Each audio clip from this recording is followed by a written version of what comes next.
menjadi orang yang mudah sebar-sebar, karena belum tentu itu berita benar. Kalau nggak ngerti, ayo belajar. Mulailah curiga jika sudah suruh-suruh. Sebarkanlah, hey, tunggu dulu. Periksalah kalimat, kok banyak tanda seru. Banyak huruf besar, mata gue jadi ngilu. Coba dicari beritanya dulu, mendingan begitu daripada keliru. Apa untungnya sebar kabar palsu, daripada nanti kamu yang malu. Cek dulu, daripada nanti kamu yang malu. Cek dulu, siapa tahu hoax. Yup. Hello,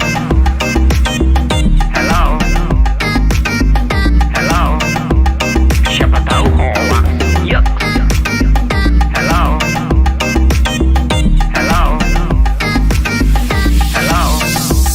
siapa tahu hoax.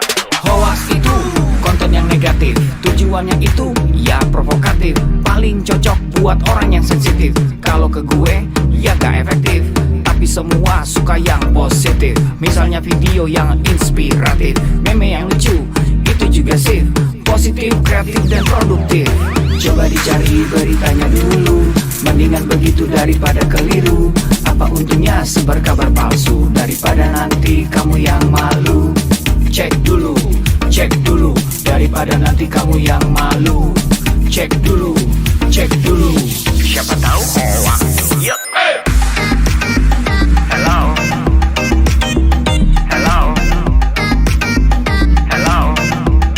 siapa tahu hoax. Yup. Hello,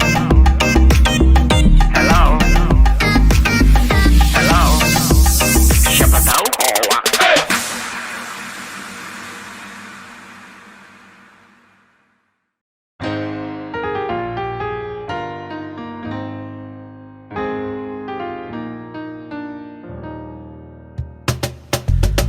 Tolong aku melolong, baca sosmed bikin aku bengong. Banyak berita isinya bohong, bikin orang jadi saling menggonggong. Seperti ada niat sebar kebencian, tanpa peduli akan ada kerugian. Seperti dapat munculnya permusuhan, karena tertipu jadi curigaan. Gue pernah baca hoax di sosmed, yang jadi merugikan tukang trompet. Katanya trompet bisa bikin kanker, trompet sih cuma bisa bikin bibir doer. Sylvester Stallone dibilang mati, Brad Pitt juga dibilang mati, Mr. Bean, Jackie Chan juga dibilang mati. Seneng banget doain orang mati. Harusnya ada etikanya bermain sosial media. Tak bisa asal mengirim tanpa dipikirin, bisa fatal akibatnya. Bersihkanlah udara kita dari kebencian. Sebarkan saja cintamu untuk Indonesia. Wahai kepada pengguna sosmed, mari bersatu sampai lengket. Jagalah persatuan, jangan lobet. Hati-hati banyak tukang copet. Hey, jangan sampai salah posting, bisa bikin orang jadi pusing. Cek dulu itu penting, jangan jadi cepat terpancing. Gue pernah takut salah minum, karena bahaya buat tulang sumsum. Hampir semua merek disebutkan, gara-gara itu gue kehausan. Gue tertipu isu PKI, katanya jutaan sudah dipersenjatai. Akibatnya gue keluar biaya, bikin persembunyian bawah tanah.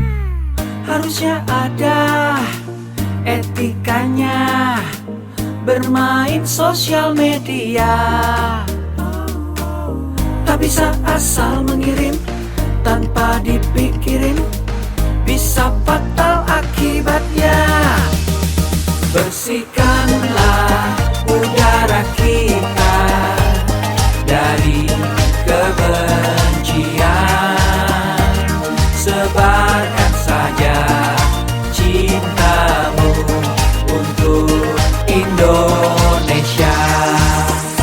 Bersihkanlah udara kita dari kebencian.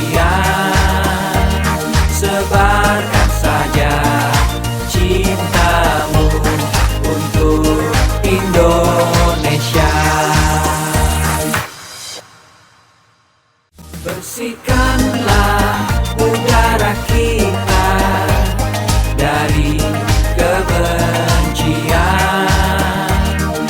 Tebarkan saja cintamu untuk Indonesia.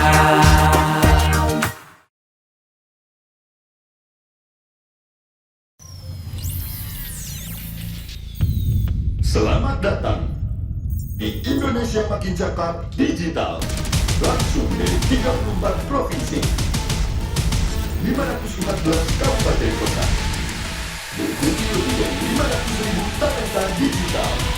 Inilah Indonesia Makin Cakap Digital.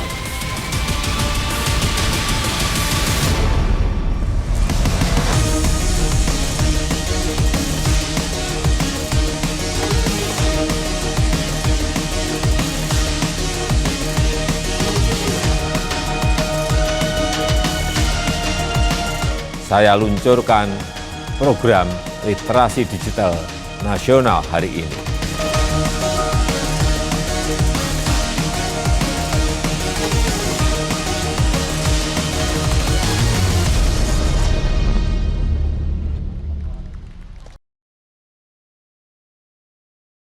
Assalamualaikum warahmatullahi wabarakatuh. Selamat pagi dan selamat datang di acara Menjadi Bijak dan Cerdas dalam Berliterasi Digital dalam rangkaian acara Gerakan Nasional Literasi Digital 2021 yang hari ini hadir di Kabupaten Ketapang, Provinsi Kalimantan Barat. Senang sekali di hari Sabtu yang indah ini di tanggal 3 Juli 2021, saya Ovi Darin dipercaya untuk dapat memandu dan menjadi moderator acara yang luar biasa pada pagi hari ini.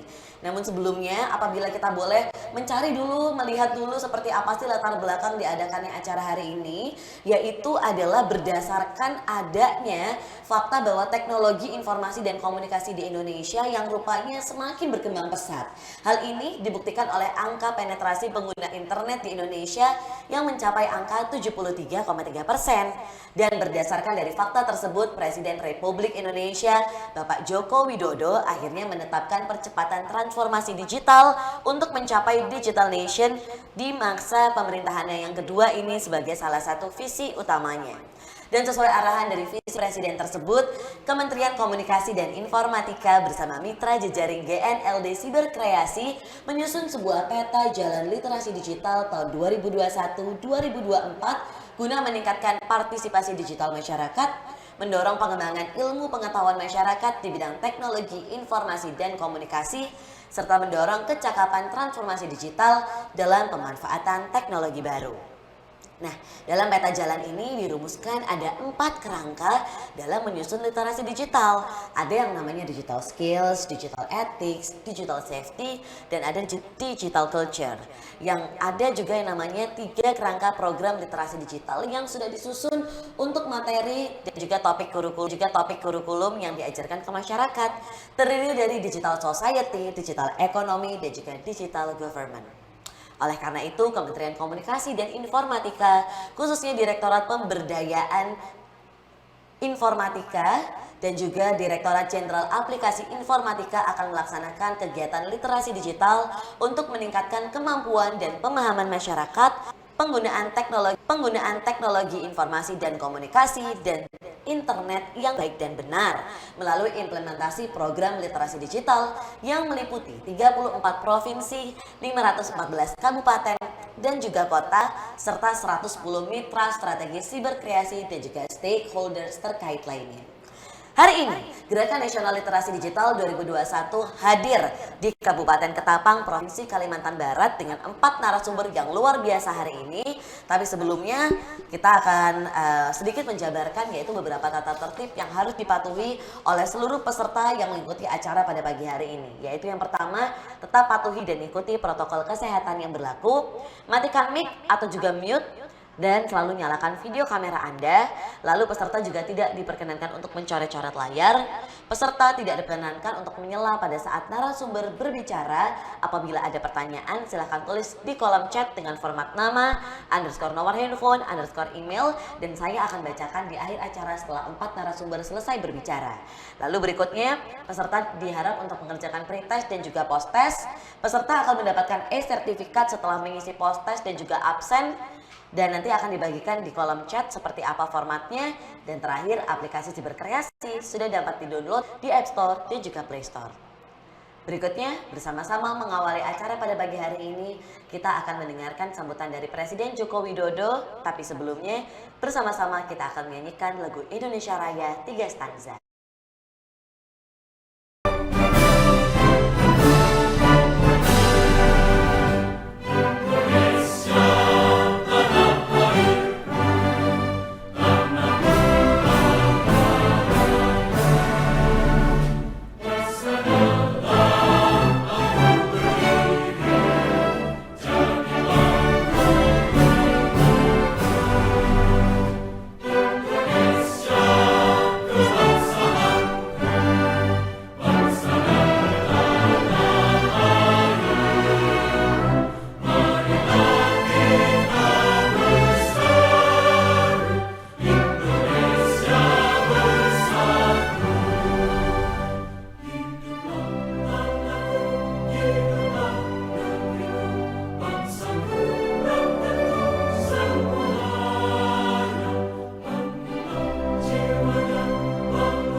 Bismillahirrahmanirrahim.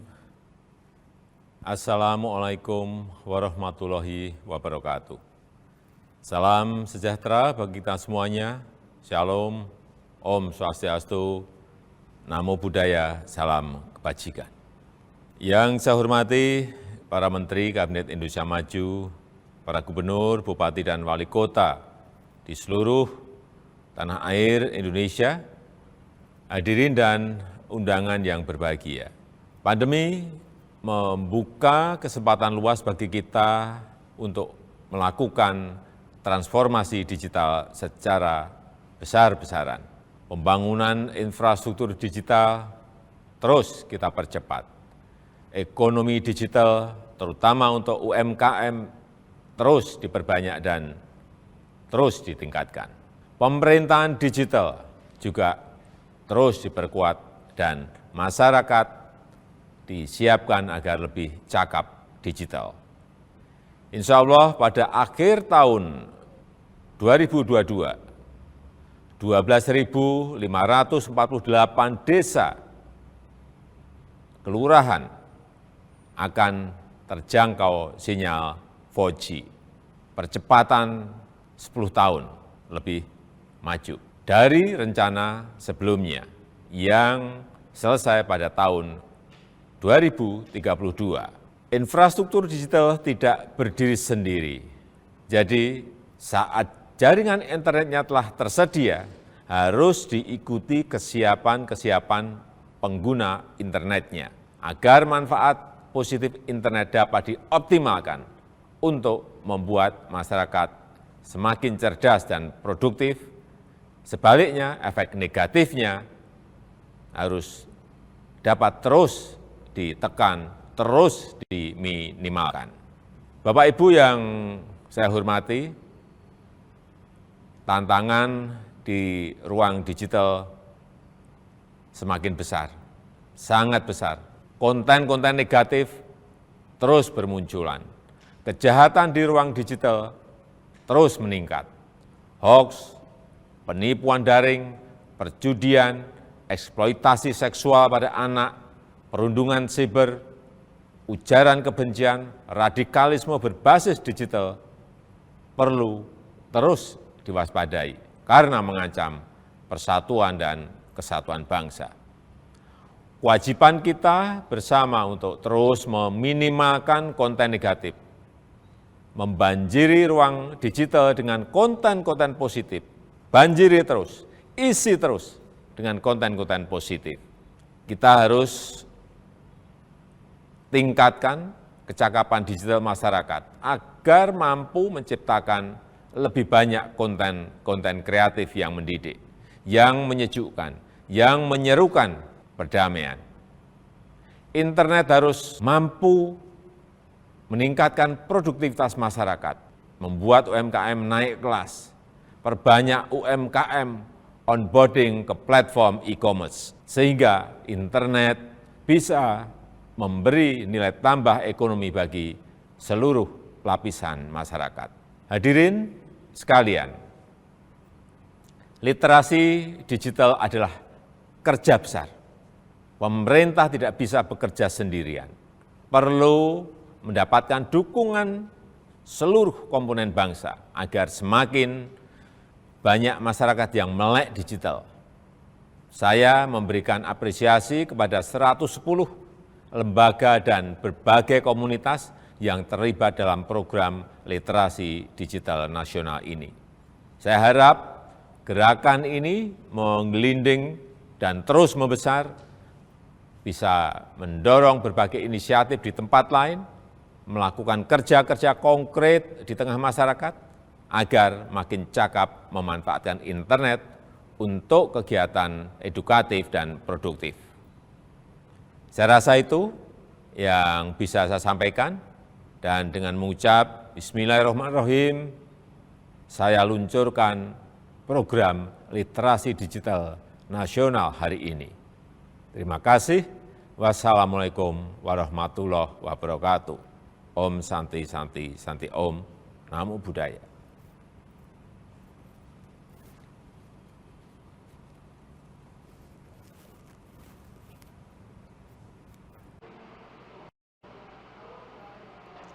Terima kasih banyak kepada Presiden Republik Indonesia Bapak Joko Widodo yang sudah menyapa acara kita hari ini dan menyapa para peserta yang hadir dari Kabupaten Ketapang, Provinsi Kalimantan Barat. Nah, saatnya kita masuk ke inti acara dari hari ini, teman-teman. Untuk itu sebelumnya saya akan memperkenalkan dulu ada 4 narasumber yang luar biasa hari ini.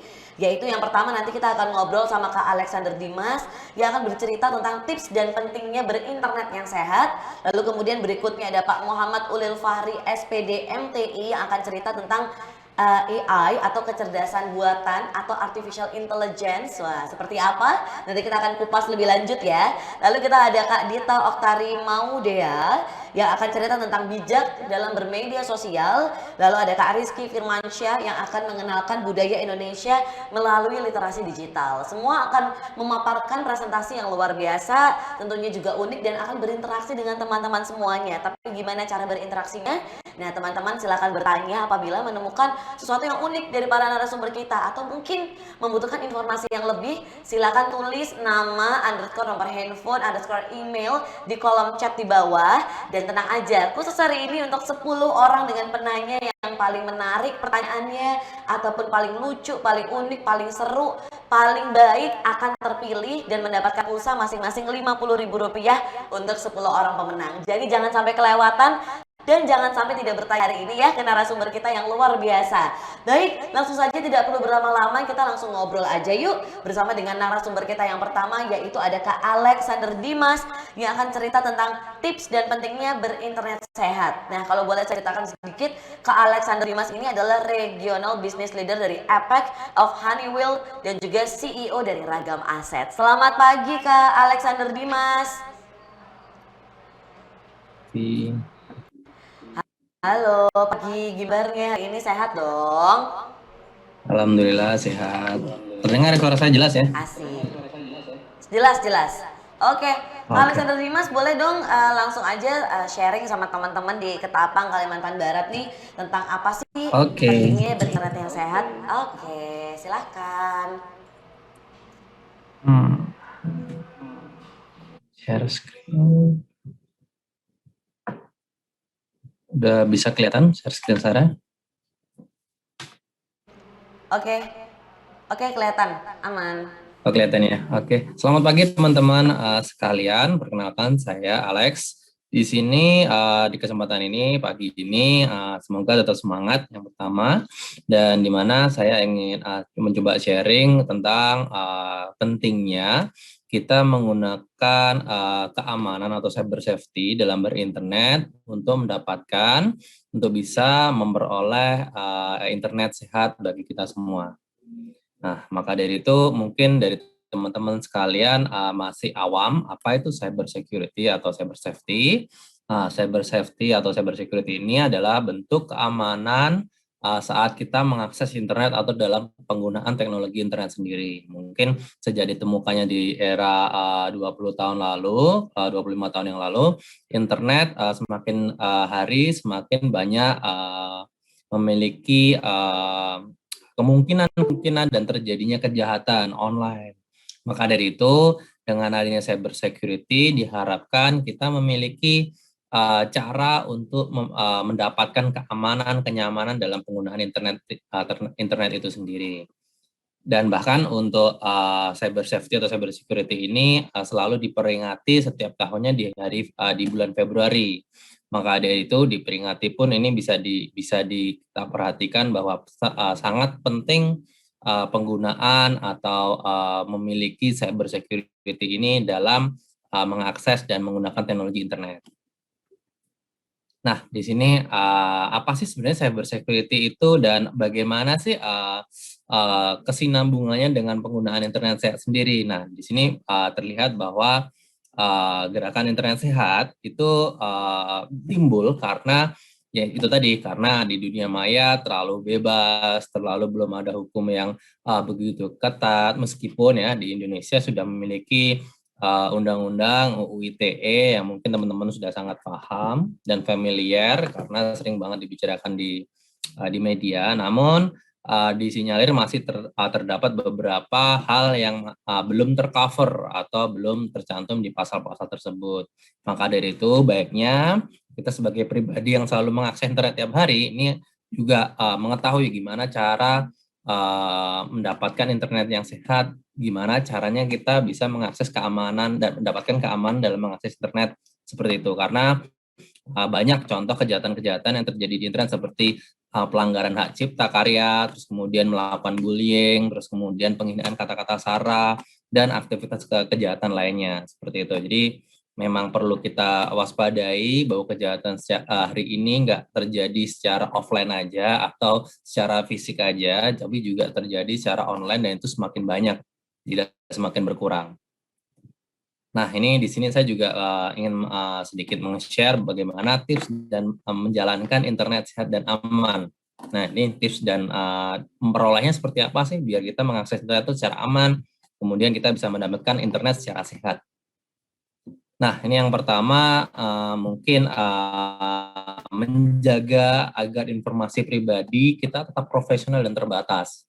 Mungkin teman-teman sering melihat atau di berita atau mungkin ketika nonton Instagram, mengakses sosial media, beberapa artis kita juga sedikit nge-share rumahnya seperti apa, alamatnya di mana mungkin, atau itu tidak patut ditiru ya teman-teman, dan jangan sampai kita melakukan hal yang sama, karena mungkin dengan adanya kita melakukan memberikan informasi pribadi kita seperti alamat rumah, usia, dan nama kedua orang tua, itu sangat kemungkinan terjadinya kejahatan tuh hampir 90% bakal terjadi kejahatan. Maka dari itu hampir bisa dipastikan kalau teman-teman nge-share nama kedua orang tua nih, terus kemudian nge-share usia dan alamat rumah, itu pasti dipastikan akan menjadi korban kejahatan di dunia maya atau secara online. Maka dari itu coba hari ini kalau mungkin sering memberikan informasi alamat ketika posting di IG atau di Facebook, alamatnya dicantum secara jelas, tolong diberhentikan atau kalau perlu dihapus semua postingan tersebut, karena itu sangatlah tidak elok dan tidak baik untuk keamanan pribadinya masing-masing. Nah, apalagi kalau sampai ada nama kedua orang tua, ini bahaya banget untuk bisa diaksesnya para pencuri mengakses bank kita atau akun bank kita nantinya, seperti itu. Nah, yang kedua ini juga nggak kalah penting atau mungkin yang lebih penting juga, yaitu memilih kata sandi yang kuat ya, dalam arti kata kuat bukan yang badannya besar gitu atau hurufnya harus besar semua, enggak, tapi kata sandi ini harus mengandung huruf, angka, karakter khusus, huruf kecil, huruf besar, dan kalau bisa panjangnya lebih dari 10 karakter atau kalau bisa lebih baik 15 karakter. Kenapa sih kok penting banget untuk memiliki kata sandi yang kuat? Yang mungkin teman-teman juga belum tahu adanya struktur keamanan internet sendiri adalah di kata sandi adalah yang paling lemah. Itu yang ngomong bukan saya, jadi ini data dari cyber security dunia, itu mengatakan bahwa sebenarnya titik terlemah dalam internet itu adalah kata sandi itu sendiri. Maka dari itu alangkah baiknya kita hari ini coba langsung melakukan ganti password atau repassword untuk semua sosial media, untuk semua bank account kita, untuk semua apapun yang memiliki kata sandi yang bisa kita akses secara internet. Nah, itu coba diganti semuanya. Jangan pakai 1, 2, 3 sampai 8 lagi, jangan pakai A, B, C, D, E, F, G aja. Jangan pakai 000 sampai 8 atau sampai 4 mungkin yang pakai Android atau iPhone, itu juga tolong dihindari sekali lagi ya. Dan kalau bisa setiap sosial media atau setiap akunnya tadi, akun kata sandinya itu tolong dibedakan passwordnya, kata sandinya setiap akunnya tersebut. Nah, ini laksanakan, Pak. Sorry Mbak Ovi, bisa tolong dimatikan, ada satu yang masih unmute tadi. Oke, terima kasih. Sudah. Thank you. Untuk seluruh peserta juga saya mohon sekali lagi untuk mic-nya dimatikan ya. Terima kasih. Oke, terima kasih. Saya lanjutkan ya. Nah, ini mungkin teman-teman saya lanjutkan bahwa setiap sosial media atau setiap aplikasi apapun yang kita bisa akses secara internet, entah itu m-banking, entah itu akses untuk kampusnya masing-masing. Nah, itu tolong bisa diubah kata sandinya dan selalu berbeda-beda setiap akunnya. Nah, nanti kalau teman-teman, wah ini saya lupa masalah kalau nanti akun satu ke akun dua nanti gantinya lupa, nanti kalau ganti HP ntar takutnya juga lupa lagi lah. Ini jangan takut kalau kelupaan setiap kata sandi di setiap akun kita, di setiap akun sosmed kita itu bisa dengan cara menginstal pengelola kata sandi tersebut. Yang dimana bisa diakses, coba dicek aja di Apple Store, di Google Store, itu bisa di-download aplikasi pengelola kata sandi yang dapat membantu mengolah banyak kata sandi, sehingga teman-teman juga nggak perlu lupa untuk mengetahui kata sandi setiap akunnya. Nah, ini yang ketiga, berhati-hatilah dengan siapa Anda bertemu di dunia maya. Nah, ini mungkin teman-teman juga banyak banget teman online-nya, dan kalau mau dibawa atau mungkin bertemu secara offline atau secara real world atau di dunia nyata, itu juga harus berpikir ulang, mencoba lebih skeptis, mencoba lebih mengetahui temannya nih yang di dunia online temannya siapa aja sih, dan mungkin track record-nya seperti apa. Nah, ini perlu diketahui juga, yang dimana WHO sendiri menyatakan ada 40% tingkat kejahatan seksual itu berasal dari pertemuan di dunia maya. Nah, ini juga akhirnya mengakibatkan kita perlu waspada ya untuk bertemu teman-teman baru kita di dunia online, dan harap jangan disamakan pertemanan di dunia online dan di dunia nyata. Itu sangatlah berbeda. Maka dari itu ketika perbedaan itu sudah kita pahami, sehingga kita bisa mendapatkan kehidupan sosial yang di kehidupan nyata atau kehidupan online pun jadi lebih aman dan nyaman. Seperti itu. Nah, ini yang keempat, jangan pernah memberikan komentar baling ke orang lain. Nah, ini mungkin kan terkenal banget nih netizen kita, netizennya solid atau mungkin netizennya kompak gitu ya. Nah, ini kalau kompak sih saya bilang apa-apa ya. Cuman kalau yang sampai komentarnya atau mungkin kompaknya untuk menjatuhkan orang, untuk ngebully satu orang, nah ini alangkah baiknya jangan dilakukan. Kalau memang nggak suka ya udah dislike aja kalau ada poin atau ada icon untuk dislike. Nah, kalau memang tidak suka nggak usah ditonton. Kalau ada beberapa selebritis yang memang kurang baik, norma dan perilakunya juga di skip aja, nggak perlu ditonton, nggak perlu kepo ini selebritis ini apa sih tujuannya, udah nggak usah. Itu jadinya menjadikan kita lebih akan ada amarah dari pribadi kita dan tahu-tahu komennya jelek nantinya. Nah, itu jangan sampai. Kalau memang perilaku yang buruk jangan dicontoh.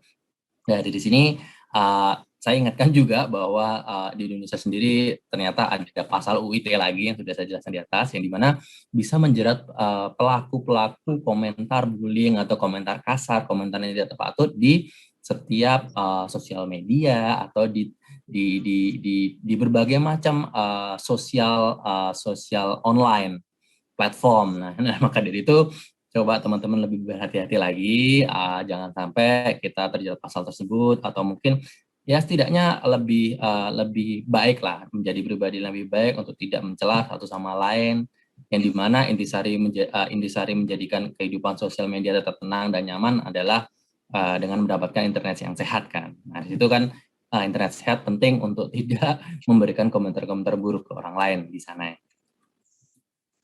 Nah, di sini saya nge-share yang terakhir kali, mungkin ini yang terakhir tips dari saya.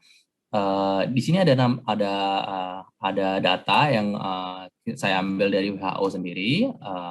Itu 67%, hampir 70% kerusakan otak itu diakibatkan oleh konten pornografi. Nah, dari sini terlihat bahwa pemerintah sudah sangat memerangi pornografi di sosial internet atau di online. Itu udah sejak tahun 2008, seingat saya. Nah, dari situ sudah banyak sekali Kominfo dan pemerintah melakukan dampak besar untuk mengurangi kerusakan otak dari penerus bangsa kita. Maka dari itu terlihat bahwa mungkin bagi kita yang cukup awam dan mungkin bukan dari dunia kedokteran, itu mungkin kayak ah masa sih konten pornografi itu merusak 70% otak kita. Jadi kayak gitu, ada kemungkinan mungkin kita nggak tahu karena kita memang bukan di bidangnya. Nah, ini coba saya share data yang cukup valid dari WHO juga yang menyatakan bahwa ada mereka melakukan survei untuk 200 orang yang di mana 100 orang diambil dari orang yang tidak pernah mengkonsumsi konten pornografi, dan yang bawah ini, yang 3 gambar yang di bawah itu orang yang kecanduan, atau mungkin nggak kecanduan sih, yang mungkin sering mengkonsumsi konten pornografi. Di situ terlihat bahwa terdapat warna orange dan warna kuning yang pekat, itu menandakan adanya kerusakan otak yang cukup fatal di berbagai bentuk libik kiri, kanan, belakang, dan atas. Nah, dari situ terlihat bahwa dari yang bawah itu sudah memiliki kerusakan di angka 60% ke atas. Nah, itu bisa dilihat bahwa, nah ini kalau kerusakan otak, itu penyembuhannya butuh sekitar 15 tahun sampai 20 tahun. Nah, itu kan belum tentu sembuh juga untuk penyembuhannya. Maka dari itu tolong dijaga otak kita masing-masing untuk bisa ngebantu kita memilih benar dan salah di setiap tindakan yang ingin kita tuju nantinya, atau mungkin untuk kehidupan di masa depan kita juga.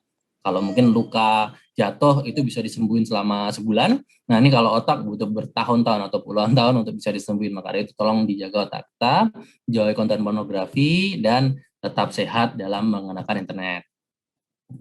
Nah, dari situ aja yang bisa saya share. Mungkin kalau ada teman-teman ada pertanyaan, silakan. Saya akan senang untuk menjawabnya nantinya. Oke, terima kasih.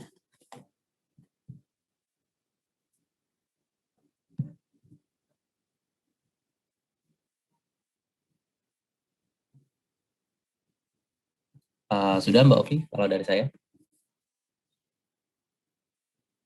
Pagi hari ini, nanti kalau misalnya teman-teman atau peserta ada pertanyaan untuk Kak Alexander Dimas, silakan disampaikan di kolom chat ya. Nanti di akhir acara akan saya bacakan. Kak Alex jangan buru-buru live dulu ya.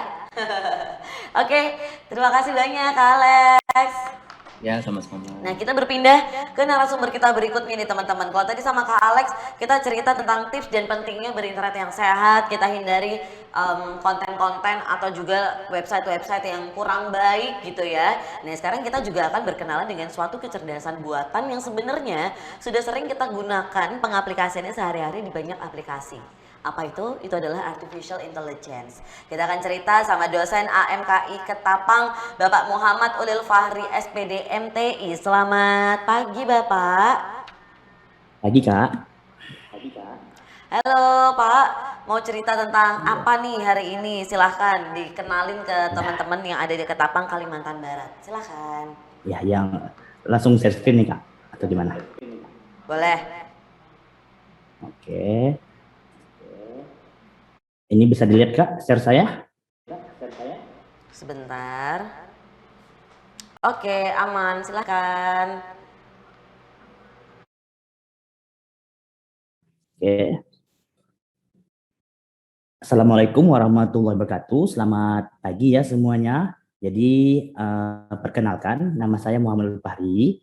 Jadi saya di sini ingin mengenalkan dasar dari kecerdasan buatan. Tapi yang perlu kita konsepkan sekarang ini, jangan berpikir kecerdasan buatan itu adalah membuat sebuah robot. Itu yang kita salah konsep. Dari kecerdasan buatan itu artinya, kecerdasan buatan itu sebenarnya hanya berdasarkan data yang hasil akhirnya adalah bisa mengambil sebuah keputusan. Jadi hari ini saya akan mengenalkan konsep beberapa aplikasi yang berhubungan dengan media sosial yang nantinya akan berhubungan dengan kecerdasan buatan. Ini yang mau saya bahas pertama, sadarkah kalian bahwa teknologi kecerdasan buatan AI ini sudah banyak bertebaran dan diterapkan berbagai bidang kehidupan, ya. Contoh pengambil keputusan untuk kredit motor, pengambil keputusan pinjaman bank, pengambil keputusan lulus tidak lulus mahasiswa dan lain itu sekarang udah menggunakan kecerdasan buatan. Kalau yang kita jumpai sekarang yang ada di dekat kita itu adalah Google Now. Google Now udah mengetahui apa yang kita inginkan. Misalnya apa? Kita menyukai suatu klub bola dengan misalnya Prancis, maka dia akan langsung memberikan hasil skor Prancis ketika kita bangun tidur. Berarti Google sudah mengetahui apa yang kita inginkan. Begitu juga dengan cuaca. Cuaca Google sudah memberikan suatu suatu prediksi besok akan hujan. Itu semua adalah kecerdasan buatan. Dari mana Google bisa tahu? Itu bukan dukun, tetapi dia itu adalah memprediksi dari data-data terdahulu diolah menggunakan sebuah algoritma yang dimana hasil akhirnya itu bisa menciptakan suatu personalisasi untuk kita. Nanti akan saya jelaskan lebih rinci lah. Kecerdasan buatan bukan hal yang baru, ya. Jadi ini kita Google Know itu semakin banyak pengguna Android, dia semakin pintar. Berarti dia akan bisa semakin mengcluster apa yang diinginkan setiap personalisasi belanja setiap orang. Selanjutnya, saat ini hampir semua perangkat komputer teknologi modern telah banyak menggunakan kecerdasan buatan. Kita contohkan, kita menggunakan Google Map. Google Map itu juga menggunakan kecerdasan buatan.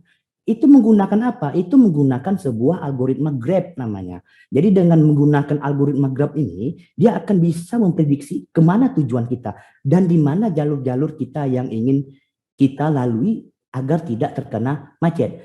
AI diprediksi akan terus berkembang. Mengapa dibilang terus berkembang? Sederhana saja, semakin sering kita menggunakan Android, dia akan semakin pintar. Mengapa bisa demikian? Karena data kita itu selalu bertumpuk di Google setiap hari. Data kita selalu bertumpuk di datasetnya. Nanti akan saya jelaskan apa sih hubungan data dengan kecerdasan buatan. Selanjutnya, jadi kalau kita menselisihkan kecerdasan buatan, itu adalah simulasi dari kecerdasan yang dimiliki oleh manusia. Tetapi yang perlu kita garis bawahi di sini adalah AI belum bisa menyerupai manusia. Masih ada titik beku, masih ada titik kakunya. Dalam artian apa? Ada keputusan-keputusan yang masih harus dipertimbangkan oleh manusia. Memang kita akui masuk ke zona 4.0 ini udah banyak tenaga manusia digantikan oleh tenaga mesin. Ini yang kita takutkan kalau AI semakin berkembang. Contoh teller udah ada ATM. ATM desa udah ada surat otomatis. Semuanya udah serba otomatis dibuat oleh mesin. Ini yang kita takutkan. Jangan sampai kita terlalu sering menggunakan kecerdasan buatan, data kita diolah. Itu benar kata Bang Alek pertama itu, data kita itu dikumpulkan di suatu tempat yang hasil akhirnya itu adalah untuk pengambil keputusan. Ya, selanjutnya ini saya contohkan mengapa saya bilang kecerdasan buatan itu berdasarkan dari data. Ini adalah contoh data. Siap. Maaf Ibu, tolong suara di-mute-kan yang lain. Ini adalah contoh dari kecerdasan buatan. Ketika ada data ini, mengapa data ini ketika kita mau minjam bank, kita mau minjam motor, mengapa kita kadang di-approve, kadang disetujui, kadang ditolak? Itu bukan tergantung dari sesuatu secara individual, tetapi dia mengcluster sedata seluruh Indonesia kelayakan dari ini. Jadi ketika kita ingin melakukan pinjaman, otomatis komputer akan memberikan rekomendasi, orang ini layak atau tidak, orang ini tidak layak, orang ini layak. Jadi data-data kita dari seluruh Indonesia dikumpulkan, dijadikan satu, akan membuat sebuah keputusan. Inilah yang disebut dengan kecerdasan buatan, yang dimana perannya itu adalah sekarang, jangan sampai yang saya bilang tadi, jangan sampai peran kecerdasan buat itu hanya peran kecerdasan buat itu jadi mengambil keputusan. Tapi kita buat itu hanya sebagai pendukung keputusan. Jadi data-data ini akan di-cluster, diambil, dan dibuat sebuah keputusan. Ini juga yang dibilang Bang Alek, jangan sampai data kita bocor, karena data-data kita itu akan dibuat sebuah cluster, yang dimana hasil akhirnya itu adalah sebuah keputusan. Ini adalah contoh ya, abang-abang kakak-kakak. Kita sekarang memang udah ada YouTube nih ya, udah ada YouTube nih sekarang nih. Streaming saat ini menjadi salah satu media hiburan favorit kita. Kita pungkiri, kita selalu membuka YouTube itu untuk menonton. YouTube itu bisa merekomendasikan video yang kita suka. Mengapa bisa demikian? Karena ada story-story pencarian kita. Dalam artian apa? Sekarang tidak susah lagi melihat karakteristik dari manusia. Lihat saja, pinjam saja HP Android-nya. Lihat tontonan history YouTube-nya. Apa yang ditontonnya? Kalau dia suka game, maka historinya rata-rata akan game. Bahkan di berandanya itu akan rekomendasi adalah sebuah game. Inilah yang menjadi rekomendasi. Kita belum meminta, tapi dia udah bisa merekomendasikan. Streaming video, streaming musik juga begitu. Musik bisa mengklaster apa-apa yang ingin kita sampaikan. Dia secara otomatis memberikan rekomendasi berdasarkan musik yang paling sering kita dengar. Ini semualah ada data. Data dari kita, data dari orang digabungkan jadi satu. Orang ini akan suka dengar musik ini. Oh, orang ini klasternya cocok dengan orang ini. Sehingga YouTube atau streaming musik akan secara otomatis memberikan rekomendasi dari YouTube ini, video ini. Biasanya saat kamu mulai aplikasi streaming ya, udah pasti ya, aplikasi akan menyuguhkan berbagai konten tren terbaru yang disukai oleh masyarakat, kemudian akan menyuguhkan rekomendasi berdasarkan riwayat atau rekam jejak kita. Bahkan riwayat rekam jejak kita itu juga digabungkan dengan rekam jejak orang lain, sehingga akan kita mau tidak mau itu pasti klik. Kalau kita sering nonton tentang politik, maka wah video ini menarik, kita otomatis ngeklik. Itu tujuannya apa? Itu tujuannya cukup satu, yaitu agar kita berlama-lama melakukan streaming di YouTube sehingga iklan dia mengalir terus menerus. Ini yang terjadi di kecerdasan buatan. Kita dibuatnya kecanduan, kita dibuatnya suka dengan video yang sudah direkomendasikan itu by system. Selanjutnya apa? Search engine juga sama ya Bang Kakak. Pasti kita udah mengenal itu search engine Google. Google itu tahu dari mana sih apa yang kita inginkan. Google itu bisa melakukan, semakin sering orang melakukan pencarian, semakin sering masuk ke database dia, semakin sering masuk ke dataset dia. Dataset itu akan di-cluster, akan dibuat sebuah pola bahwa orang Ketapang itu sukanya seperti ini. Orang Jakarta itu orang sukanya seperti ini. Ketika kita ingin melakukan pencarian misalnya cara memasak, dia langsung bisa merekomendasikan. Mengapa bisa demikian? Mengapa Google bisa tahu? Sederhana, makin banyak orang mencari lewat Google, makin dia pintar. Makin dia mengetahui bahwa oh karakter orang ini cocoknya seperti ini loh.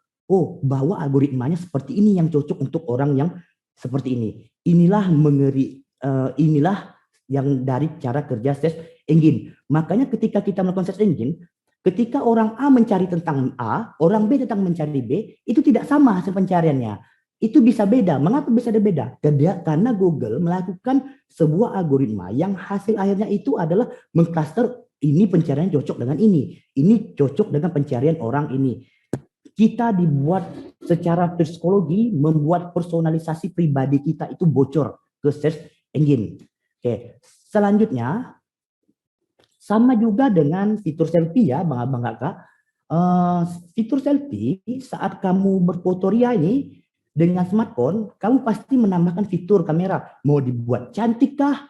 Mau dibuat wajah mulus kah? Mau dibuat seperti apakah? Bahkan sampai mengedit gambar itu menjadi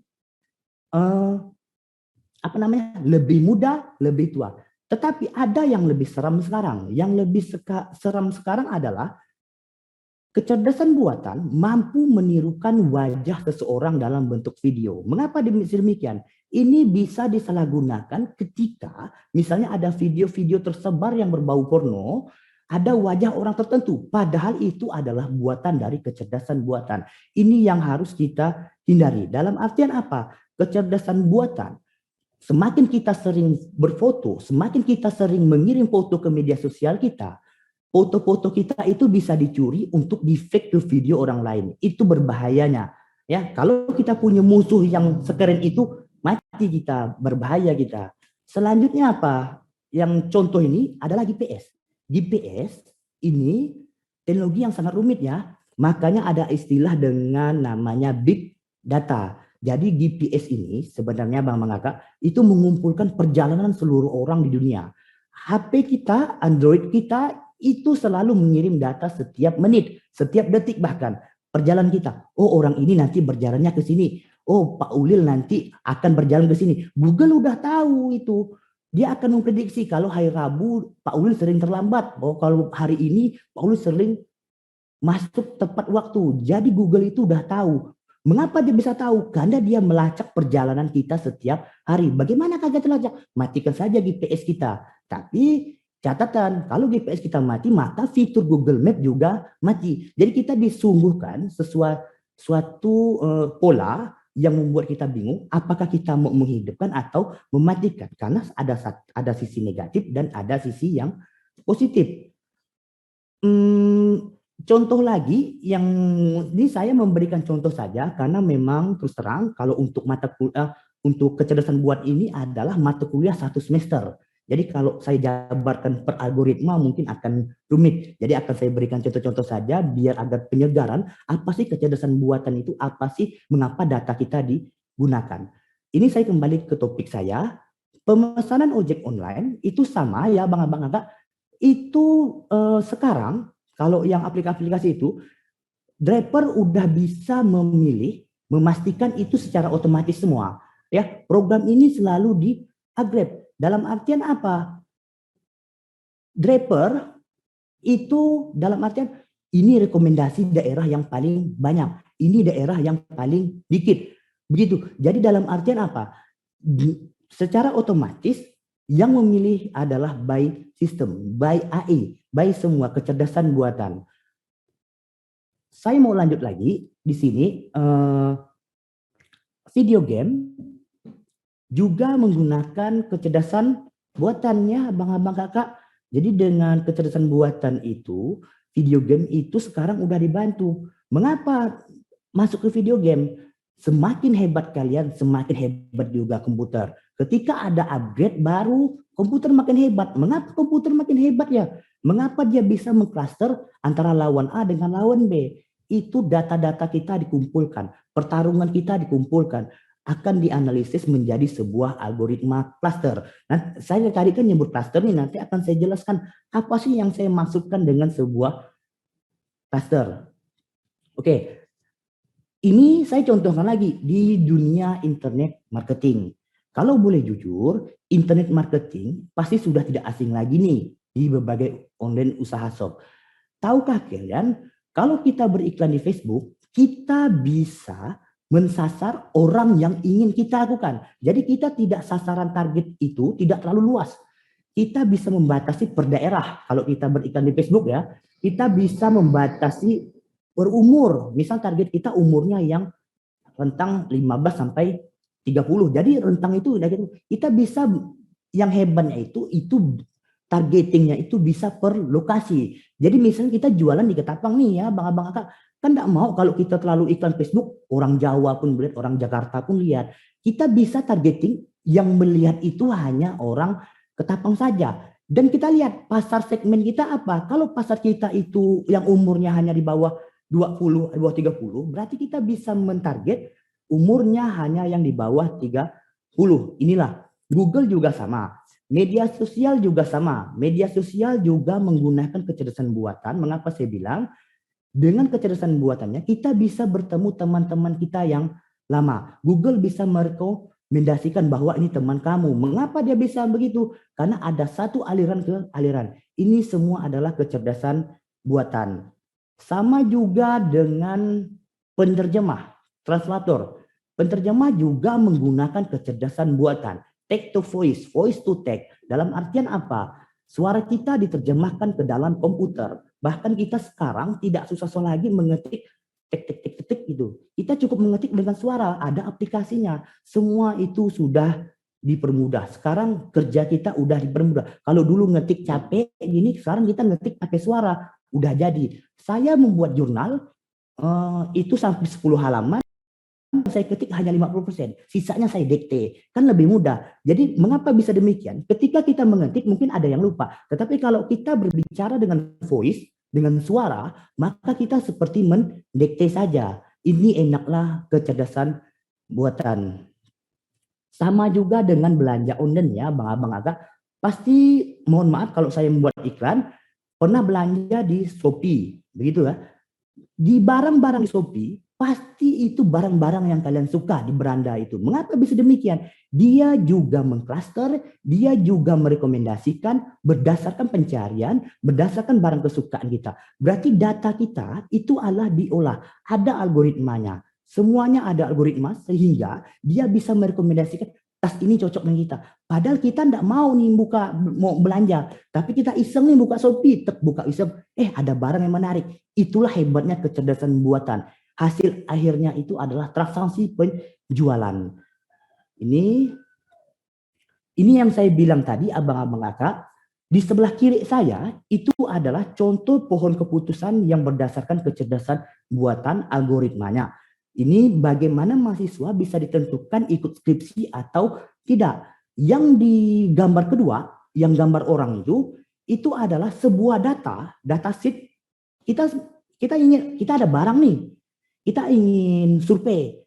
Ternyata setelah kita survei di Ketapang, kita ingin jualan berbagai macam karakter manusia. Dengan sistem kecerdasan buatan, kita bisa mengecikkan bahwa targeting kita itu yang warna merah saja. Jadi yang warna kuning, yang warna hijau, warna biru itu kita singkirkan sehingga penjualan kita bisa naik omsetnya. Kurang lebih seperti itu. Target kita adalah orang yang warna merah. Bagaimana cara menentukan target kita warna merah? Kalau kita tentukan manual bisa saja, tetapi dengan kecerdasan buatan itu lebih tepat lagi karena itu sebuah sistem algoritma. Makanya sekarang banyak orang minta data. Hasil akhirnya apa? Hasil akhirnya adalah sebuah cluster. Bahwa kita ini masuk cluster A atau cluster B atau cluster C, ya.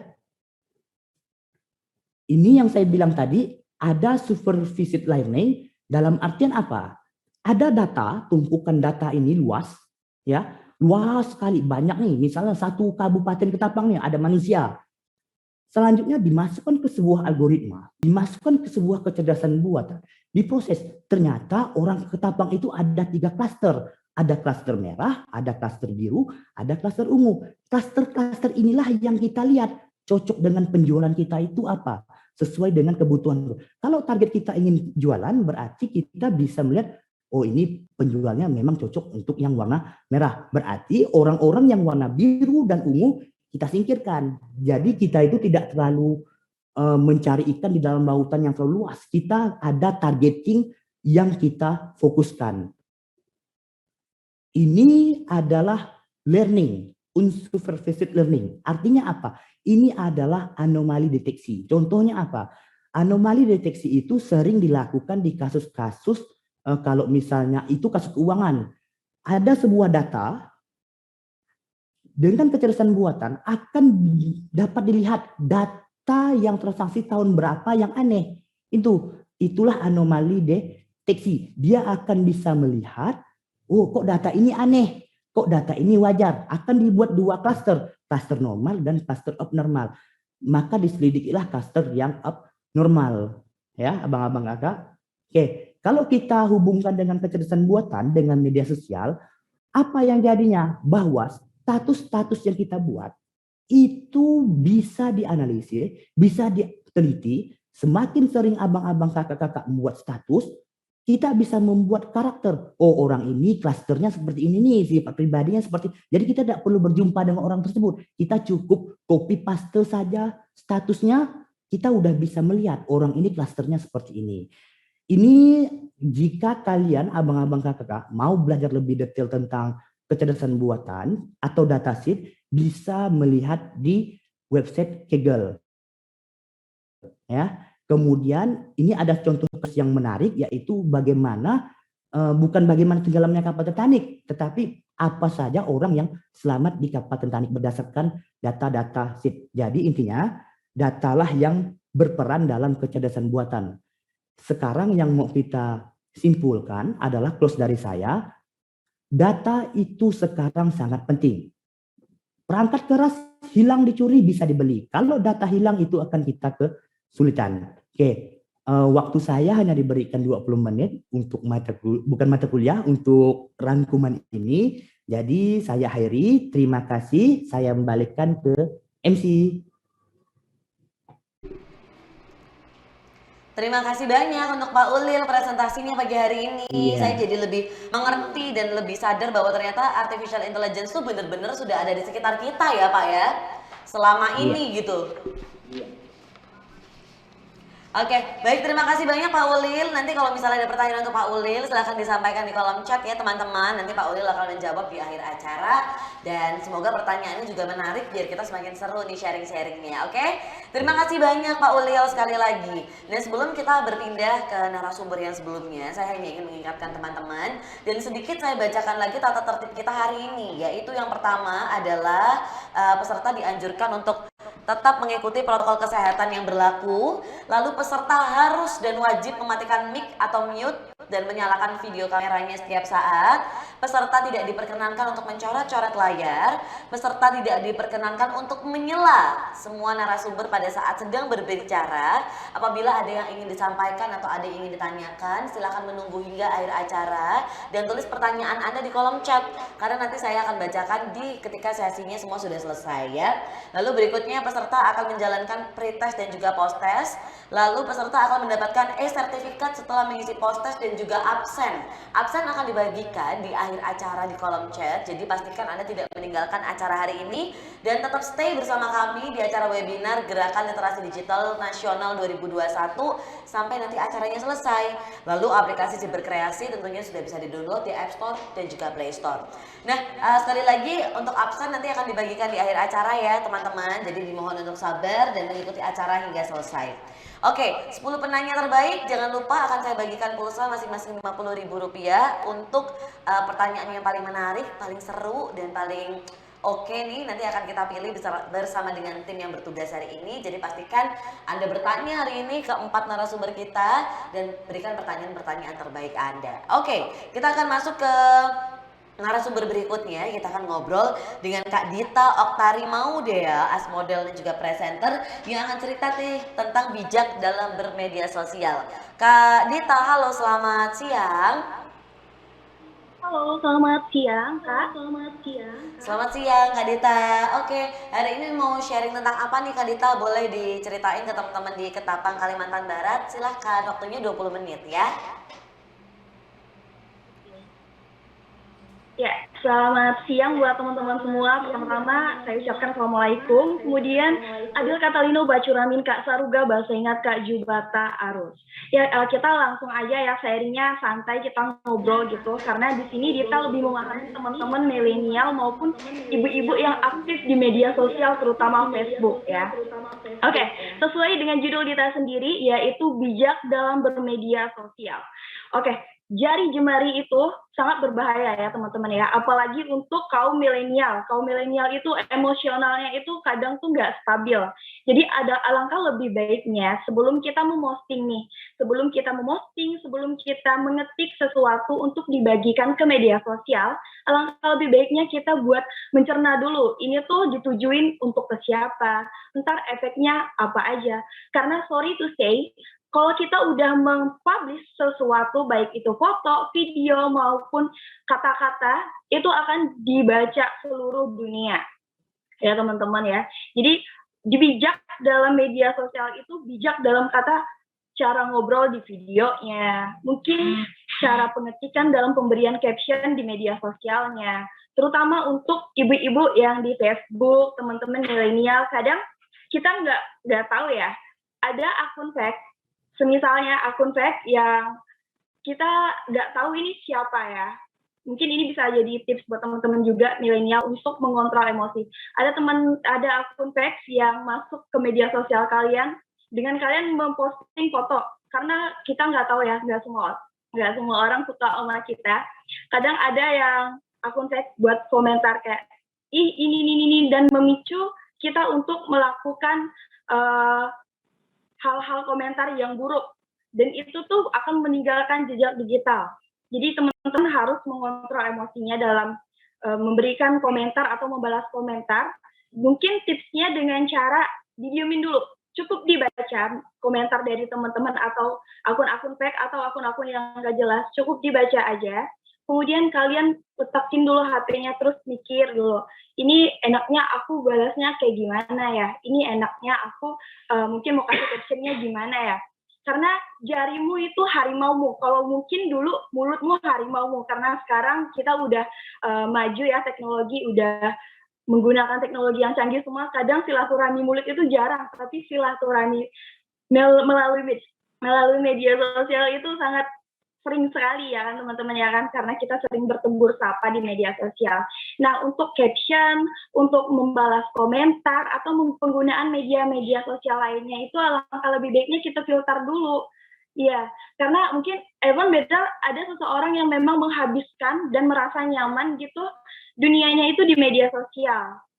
Dan kita nggak tahu mood-moodan kita setiap hari itu seperti apa. Jadi bijaknya itu, kenapa kita harus bijak di media sosial? Karena supaya menghindari hal-hal yang berbau unsur sara, mungkin penyebaran berita hoax buat ibu-ibu atau teman-teman milenial yang sering membagikan cerita-cerita di Facebook, di Instagram, maupun media sosial lainnya.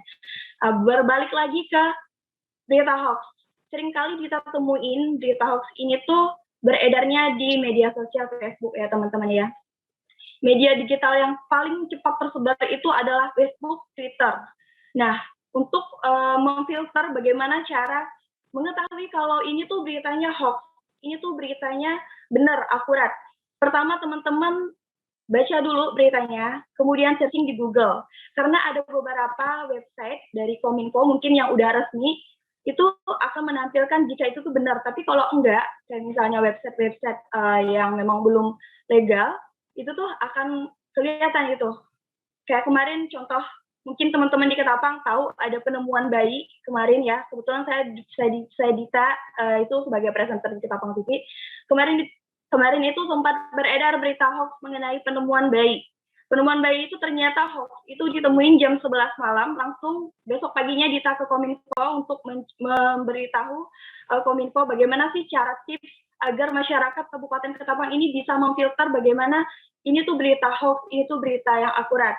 Jadi teman-teman yang pertama, kalian harus cari dulu sumbernya ini, sebanyak mungkin apakah ini tuh benar, karena kalau di akun Google, pasti akan keluar kok ini tuh tanggal berapa, videonya ini tuh fotonya tanggal berapa, asal daerahnya mana, itu bakal ketahuan di Google. Nah, oke. Dari yang kita bahas tadi ada bijak bermedia sosial kan di cara pengetikan kita, caption, mungkin pembalas komentar, dan segala macam. Kemudian menghindari berita hoax. Lanjut lagi, cara kita, tadi mungkin hal-hal yang negatifnya ya, terus lanjut lagi ke hal-hal yang positif. Media sosial ini bisa memberikan feedback yang positif ke kita, khususnya untuk kaum milenial yang mungkin udah sangat paham banget dengan alurnya media sosial ya. Bisa memberikan feedback yang banyak banget buat kita milenial, terutama di karir kita. Karena kebanyakan milenial tuh pasti banyak ingin menjadi influencer atau haus akan eksistensi. Nah, bagaimana caranya agar menjadi influencer atau human yang memberikan hal-hal positif di media sosial yang nggak harus seluruh dunia, nggak harus seluruh Indonesia, nggak harus seluruh provinsi. Mulai dari lokal aja, Kabupaten Ketapang, mungkin teman-teman yang hanya followers 1000 Kak, itu tuh bisa memberikan feedback yang banyak buat teman-teman yang ada di Kabupaten Ketapang. Mungkin dengan share makanan-makanan lokal, bahasa lokal, juga budaya-budaya lokal. Karena mungkin banyak juga ya, kayak misalnya para pendatang yang nggak tahu sama Ketapang, dia tuh cari tahu tuh sama media-media akun sosial gitu. Mungkin dia bisa share di Instagram gitu kan, kayak Taman Tanjung Pura gitu kan. Teman-teman yang aktif di media sosial yang memberikan hal-hal yang positif itu bisa share kalau alamat Taman Tanjung Pura itu di jalan ini, dekat kantor bupati, ada jajanan-jajanan lokal, juga ada fasilitas-fasilitas bermainnya anak-anak. Nah, itu tuh bisa menjadi salah satu pengembangan media sosial teman-teman. Jadi, semakin banyak orang tahu media sosial teman-teman, semakin banyak juga orang yang akan mencari teman-teman itu mungkin untuk endorse dan segala macam. Jadi, jangan lihat di hal negatifnya aja untuk media sosial, tapi hal positifnya juga ada. Nah, bagaimana lagi kita bisa mengembangkan dan mempertahankan sinergitas kita di media sosial? Yang jelas, pertama itu konsisten. Terus yang kedua, selalu ingat bagaimana caranya kita memulai ini semua tuh bertahap. Jadi jangan Ya karena di Ketapang mungkin ada akunnya kreatif yang kemarin ya sempat viral juga.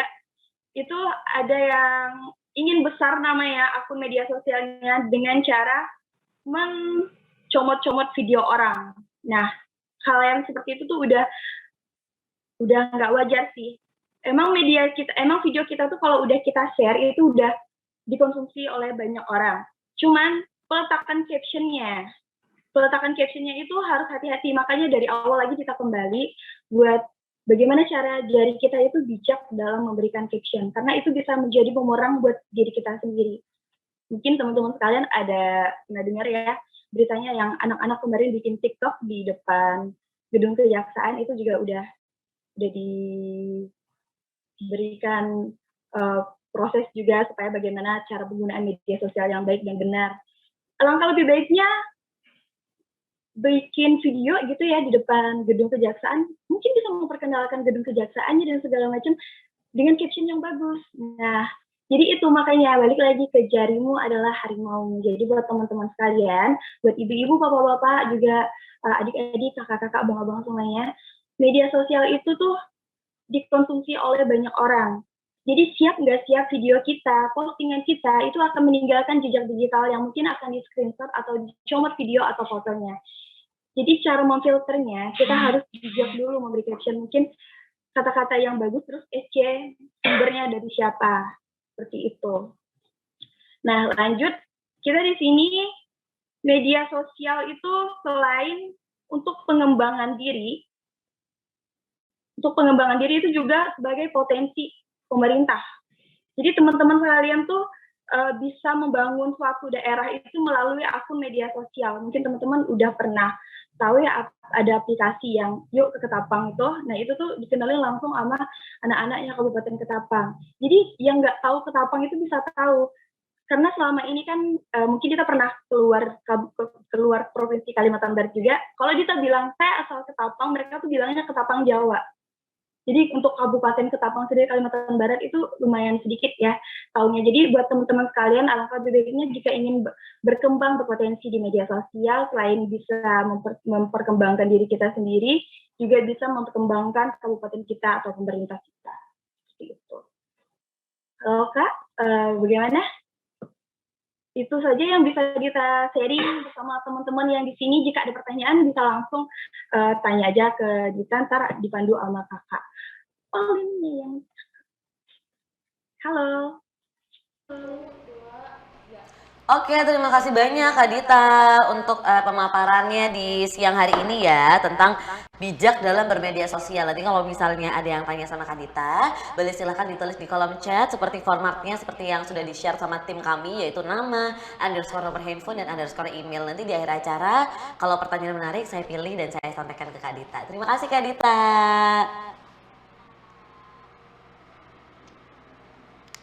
Baik, teman-teman sekali lagi ya masih ada kesempatan untuk bertanya karena 10 penanya beruntung hari ini akan kita berikan pengusaha masing-masing senilai Rp50.000. Jadi jangan sampai ketinggalan dan berikan pertanyaan terbaik Anda karena nanti mungkin saya hanya sempat bacakan beberapa tapi tim akan memilih sisanya, jadi tetap akan ada 10 orang yang mendapatkan pulsa masing-masing Rp50.000. Nah, selain itu nanti tim juga akan nge-share ya cara agar bisa mendapatkan e-money masing-masing Rp50.000. Gimana caranya? Ini ada 10 orang yang beruntung.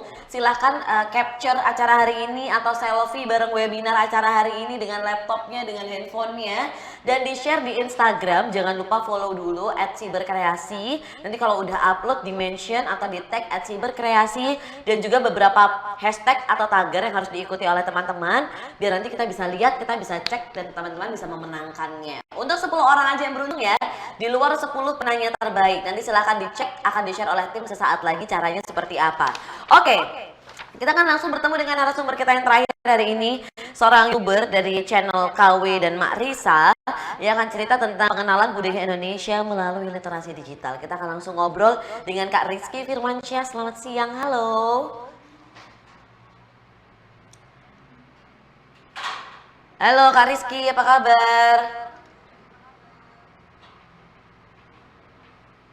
Oke, Kak Rizky, silakan nih apa yang mau di-share ke teman-teman hari ini tentang pengenalan budaya Indonesia melalui literasi digital ya. Silakan disampaikan, waktunya 20 menit.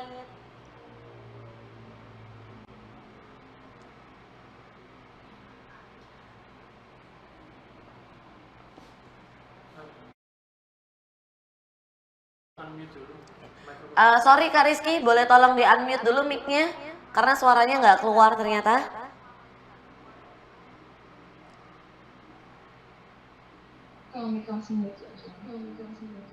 Halo. Halo. Halo. Oke, aman. Silakan Kak Mbak. dilanjut. Halo, Mbak. Oke, baik. Saya ulang kembali. Bismillahirrahmanirrahim. Assalamualaikum warahmatullahi wabarakatuh. Puji dan syukur kita panjatkan kehadiran Allah SWT.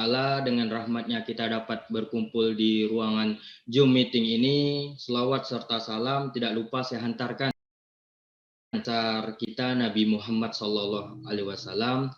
Yang terhormat kepada para narasumber kita pada pagi hari ini dan key opinion leader kita serta moderator kita pada pagi hari ini.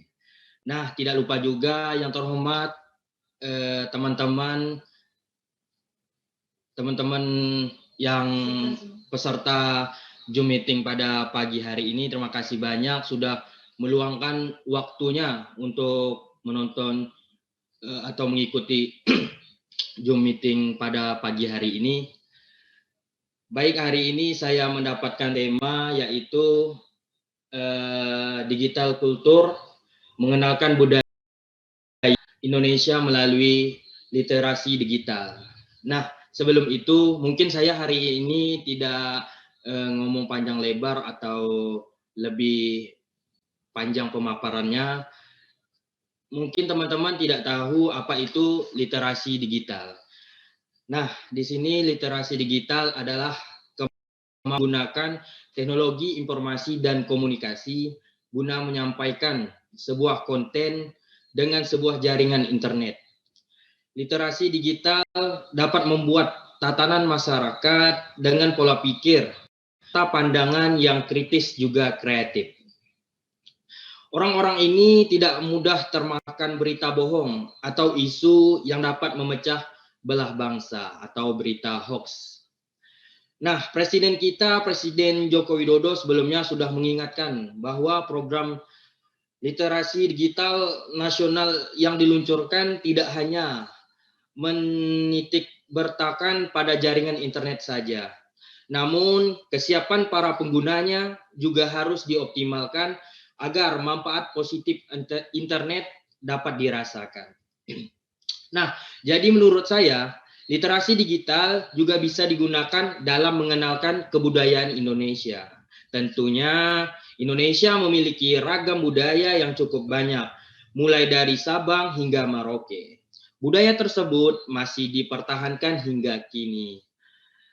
Budaya Indonesia mencakup rumah adat, pakaian adat, upacara tradisional, kuliner khas, seni musik, seni tari, senjata tradisional, bahkan bahasa lokal.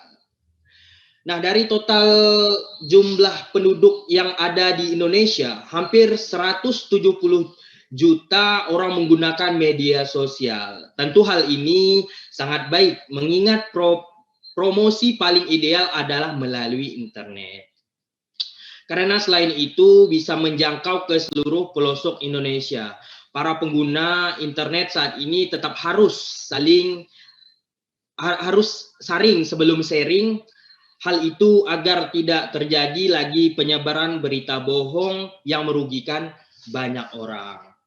Nah, di sini saya akan membahas juga apa sih yang dimaksud dengan digital kultur. Nah, digital kultur adalah kemampuan individu dalam membaca, menguraikan, membiasakan, memeriksa, dan membangun wawasan kebangsaan, nilai Pancasila, dan Bhinneka Tunggal Ika dalam kehidupan kita sehari-hari. Nah, saya mendapatkan tema mengenalkan budaya Indonesia melalui literasi sosial. Nah, di sini saya ingin bercerita dari awal saya memulai karir saya hingga saat ini menjadi konten kreator dari sebuah channel YouTube yaitu KW dan Marisa. Nah, awal sebuah perjalanan saya dimulai dari 2016 saya bergabung di komunitas stand up komedian. Di situ saya belajar storytelling, saya belajar teknik-teknik menulis dan teknik-teknik berkomedi. Nah, dari situ saya banyak belajar hal-hal mengenai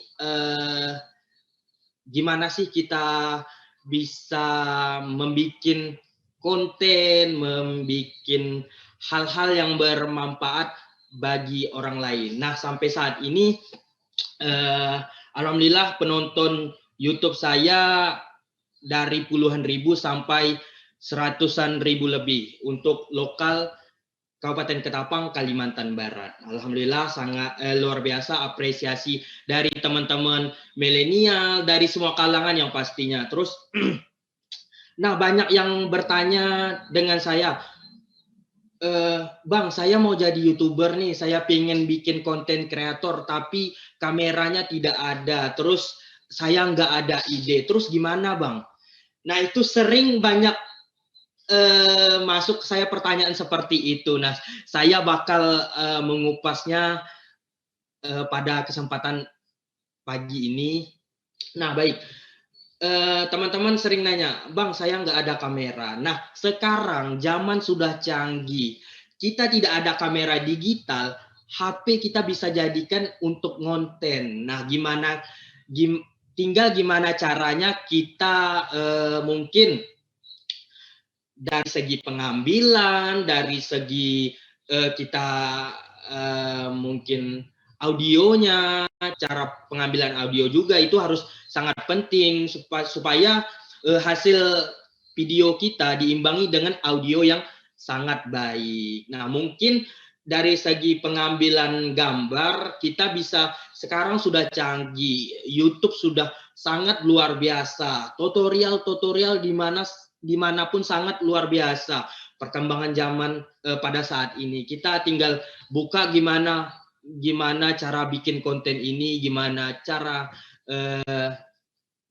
membuat sebuah konten yang sangat luar biasa. Terus pertanyaan selanjutnya, Bang, saya sudah ada kamera, cuman saya nggak ada ide. Nah itu gimana Bang?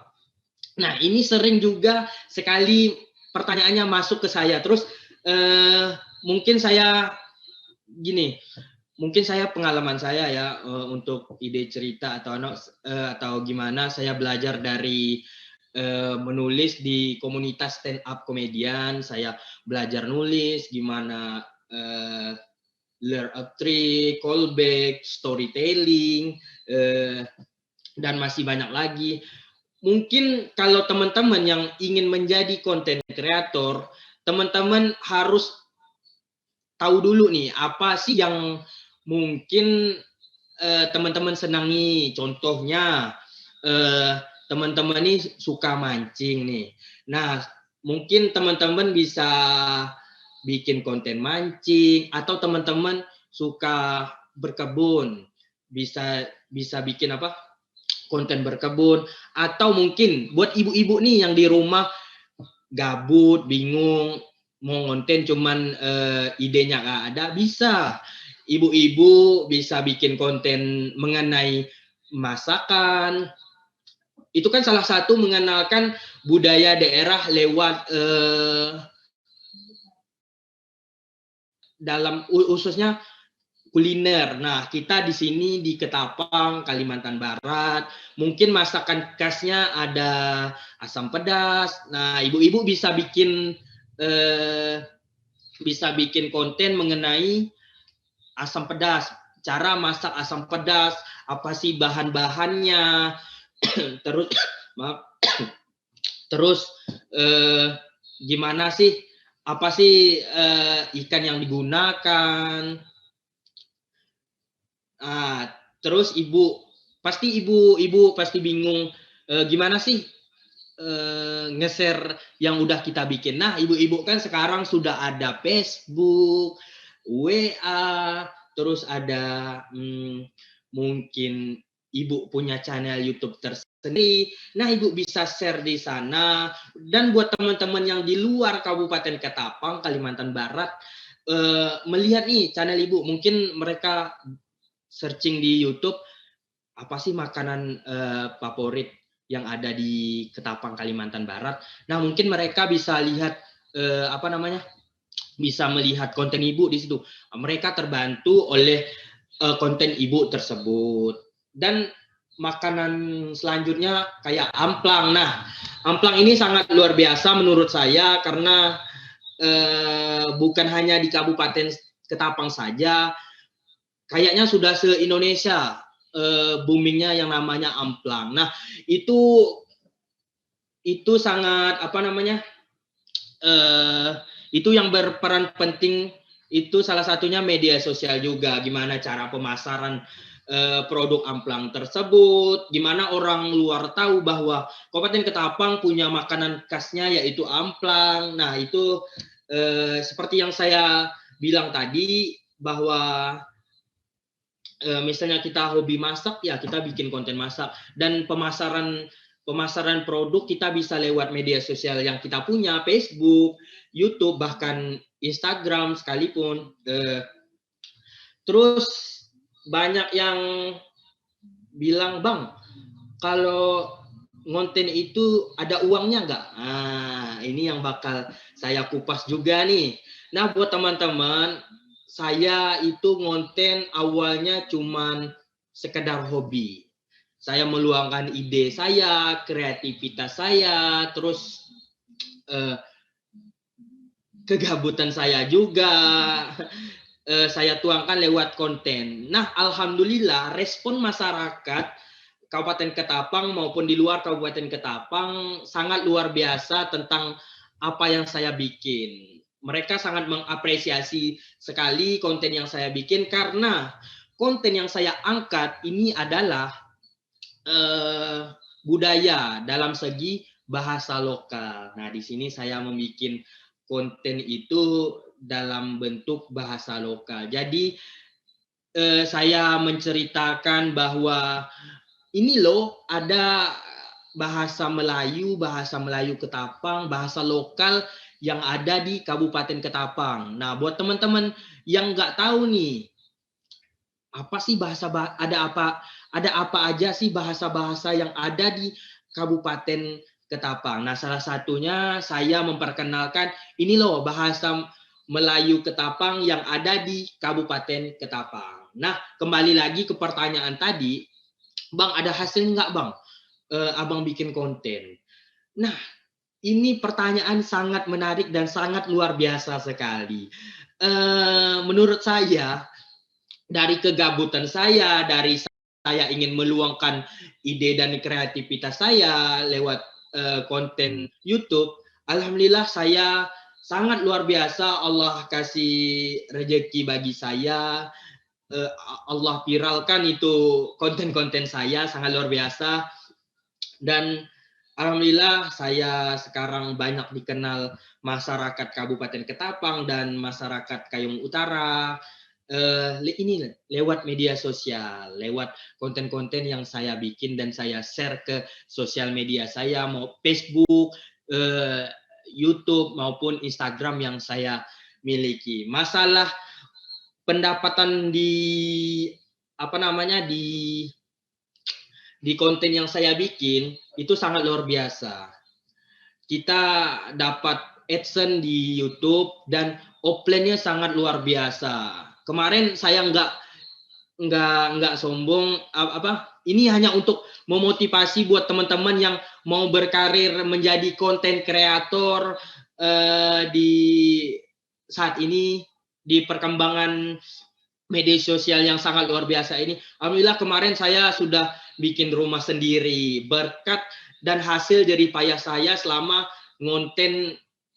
Saya bikin konten dan dari hasil kegabutan saya dulu dan sekarang alhamdulillah menjadi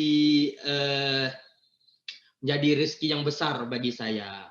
Teman-teman, banyak job yang pastinya offline banyak. Terus saya bisa bikin rumah, beli kebutuhan saya sendiri. Intinya sangat luar biasa sih. Terus saya ingin membahas juga mengenai budaya digital bagi tenaga pendidik. Nah, ini kan kita beralih dari belajar tatap muka menjadi online ya. Nah, jadi guru dan tenaga pengajar pendidik ditantang atau harus mampu membuat konten-konten yang mengedukasi atau memberikan pelajaran lewat media sosial atau online ya. Nah, buat ibu-ibu, ini tips dari saya buat ibu-ibu, buat bapak-bapak, mungkin terkadang kita kalau di belakang kamera ya ngomongnya enjoy aja, relax, terus biasa-biasa aja ya kan. Tapi kalau di depan kamera nervousnya minta ampun. Nah, ini tips dari saya. Intinya mungkin ibu-ibu, bapak-bapak harus kalau mau bikin konten untuk mengeser ke anak muridnya bisa langsung taruh tripod, langsung latihan terus menerus. Biasa ketawa di depan kamera itu biasa macam orang gila pokoknya. Intinya harus terus berlatih, kuasai materi dan masalah editing. Nah, masalah editing juga mungkin kesulitan ibu bapak. Masalah editing itu bisa belajar dimanapun, bisa belajar di YouTube. Sekarang sudah banyak aplikasi-aplikasi yang mudah untuk dipelajari pun juga sangat banyak sekarang. Kita bisa ngedit misalnya di rumah tidak ada PC atau komputer, kita bisa ngedit lewat HP. Nah, cara belajarnya sangat mudah, kita bisa otodidak atau ada teman yang memang B-nya di editing, nah kita bisa belajar bersama teman kita yang bisa editing itu. Nah, buat teman-teman sekali lagi jangan lelah berkarya, jangan letih membuat konten, walaupun kita merintis dari awal itu tidak ada hasil. Intinya terutama kita sukai dulu pekerjaan atau konten yang mau kita bikin, ataukah itu tentang budaya, tentang kegambaran kita, hobi kita, intinya hal-hal terdekat kita terlebih dahulu. Insya Allah kalau kita konsisten, barang itu jangka panjang dan bisa menghasilkan penghasilan bagi diri kita sendiri. Mungkin itu saja yang bisa dapat saya sharing ke teman-teman. Bukan berarti saya pandai, saya lihai dalam ini, bukan peribahasa ketapang mengatakan ngajak buaya berenang. Nah, itu peribahasanya. Mungkin bisa saya kembalikan ke moderator kita pada hari ini, Mbak Opi Darin. Terima kasih. Assalamualaikum warahmatullahi wabarakatuh. Baik, terima kasih banyak Kak Rizky untuk pemaparannya. Lebih ke sharing-sharing sih ya siang hari ini, Ya, bukan suatu presentasi tentang gimana pengalamannya waktu mengelola YouTube channelnya, sampai ternyata yang nonton udah banyak banget ya Kak Rizky ya untuk channel YouTube-nya tuh KW Alhamdulillah, dan ya. Mak Risa. Tuh saya lihat udah sampai ada yang Iya, 79.000 jangan lupa subscribe views-nya, ya, 15.000. Keren deh Kak Rizky deh. Oke, terima nanti kasih. kalau misalnya ada yang mau ditanyain ke Kak Rizky, teman-teman silahkan tulis di kolom chat ya. Nanti saya akan bantu sampaikan di akhir acara ya. Terima kasih Kak Rizky sekali lagi. Oke, nah hari ini sudah ada beberapa pertanyaan yang sudah saya rangkum untuk narasumber-narasumber kita yang luar biasa. Mungkin yang pertama kali kita akan ngobrol dulu sama Kak Alexander, boleh ya? Kita akan ngobrol tentang privacy dan keamanan data kita. Halo Kak Alexander, masih bergabung sama kita kan siang hari ini? Masih. Halo Kak Alexander, ada pertanyaan nih dari Asti Febriani. Pertanyaannya gini, privacy dan keamanan tuh sangat penting kan di era media sosial kayak sekarang gitu. Nah sebenarnya apa aja sih hal yang harus kita lakukan biar account kita ini tetap secure, tetap aman gitu Kak. Mungkin Kak Alexander bisa kasih beberapa tips and trick mungkin menurut pengalaman Kak Alexander sendiri juga, silakan. Oke, terima kasih Mbak Ovi. Untuk menjawab pertanyaannya, yang pertama ada 3 hal sih yang perlu kita ketahui ya. Yang pertama, ketika kita menginstal aplikasi, kita tahu bahwa aplikasi tersebut itu penting buat kita. Itu yang pertama. Kalau nggak penting, tolong di-delete aja. Karena ada berbagai macam aplikasi di handphone kita, terutama atau mungkin di desktop laptop juga, yang mungkin akan mendistract atau mengumpulkan data pribadi kita juga lebihnya. Dan kedua, ketika kita menginstal dan kemudian daftar akun, coba dibaca peraturan dan agreement-nya seperti apa yang ditawarkan aplikasi tersebut untuk bisa diakses secara gratis.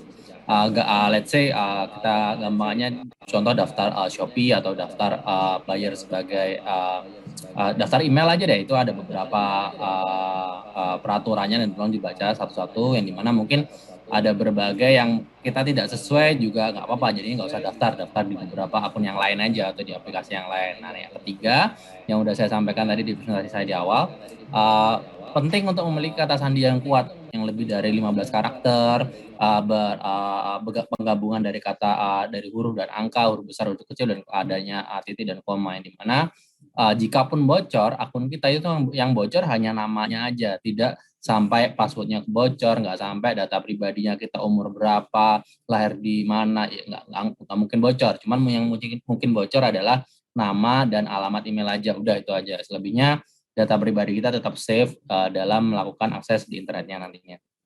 Mungkin itu Mbak Ovi yang bisa saya bantu menjawab. Siap. Thank you banget Alex untuk jawabannya. Semoga Kak Asti juga puas ya dengan jawaban dari Kak Alexander, dan semoga ini helpful, membantu nggak cuma untuk Kak Asti aja tapi juga untuk semua peserta yang mengikuti acara webinar kita hari ini. Terima kasih banyak Kak Alex untuk informasinya dan juga jawabannya luar biasa. Thank you ya. Oke. Berikutnya saya ada pertanyaan untuk Pak Ulil nih. Pak Ulil, halo. Pak Ulil boleh dinyalakan mic-nya? Kita bisa segera mengobrol bersama. Nah, halo Pak Ulil. 2 pertanyaan nih ya. Satu dari Artianingsih, dia bilang artificial intelligence tuh semakin canggih ya. Ada kemungkinan terjadi self awareness nggak sih sama sistemnya? Nah, apa tuh Pak? Saya jujur nggak ngerti. Gimana tuh? Boleh diceritain nggak? Ini ya. Jadi kalau boleh jujur, kalau kita memang dari kecerdasan buatan itu, kalau masalah ini kan kecerdasan buatan ini kan berasal dari data sumbernya itu. Kita pernah dapat kasus data BPJS aja pernah bocor. Jadi data-data yang pernah bocor itu dijual belikan. Itu tujuannya apa? Tujuannya sederhana. Tujuannya itu adalah penjualan, marketing. Itu Kak. Jadi kalau misalnya ada yang bilang apakah ini akan jadi sebuah